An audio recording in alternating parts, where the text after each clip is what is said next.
ఇక ఆదిలాబాద్ జిల్లా ITDA PO కార్యాలయం ఎదుట ఉద్రిక్తత నెలకొంది. సమ్మెలో పాల్గొన్నారన్న కోపంతో ఆసిఫాబాద్ జిల్లాకు చెందిన 220 మంది దినసరి ఉద్యోగులను విధుల నుంచి తొలగించారు ఐటీడీఏ పీఓ. దినసరి ఉద్యోగులను విధుల నుంచి తొలగించిన ఐటీడీఏ అధికారులపై ఆగ్రహం వ్యక్తం చేశారు. వర్షంలో తడుస్తూ ఐటీడీఏ పీఓ కార్యాలయం గేటు ముందు ధర్నా నిర్వహించారు. తొలగించిన వారిని వెంటనే విధుల్లోకి తీసుకోవాలని, వారి సమస్యలు పరిష్కారం చేయాలని దినసరి ఉద్యోగులు డిమాండ్ చేశారు.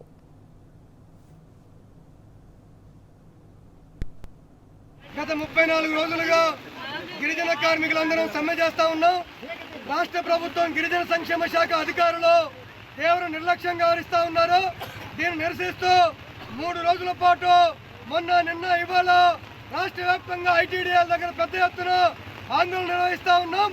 మేము ఆందోళన చేస్తూ ఉంటే మా సమస్యలు పరిష్కరించకపోగా, పిలిచి చర్చలు జరపకపోగా ఇవాళ ఆసిఫాబాద్ పరిధిలో, గుంటూరు ఐటీడీఏ పరిధిలో 220 మందిని డైలీ వేజ్ వర్కర్లని నిర్దాక్షిణ్యంగా తొలగిస్తూ ఐటీడీఏ పీఓ గారు ఆదేశాలు జారీ చేశారు.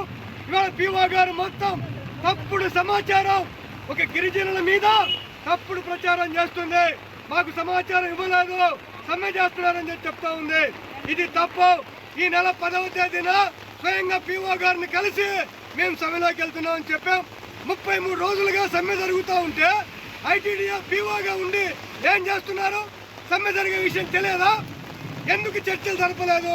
కనీసం మాట్లాడలేదు, చర్చలు జరపలేదు. ఏకపక్షంగా మన గిరిజనులు మొత్తం రోడ్డు మీదకి నెట్టింది. అంతేకాదు 72 గంటలుగా ఆందోళన చేస్తూ ఉన్నాం.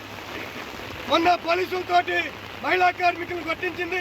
ఇవాళ లైట్లు తీసేయించి నైట్ పూట ఇబ్బంది పెట్టింది. కనీసం గిరిజనులు నైట్ పడుకోవడానికి గిరిజన భవన్లో షెల్టర్ అడిగితే అది కూడా ఇవ్వకుండా తిరస్కరించిన పరిస్థితి.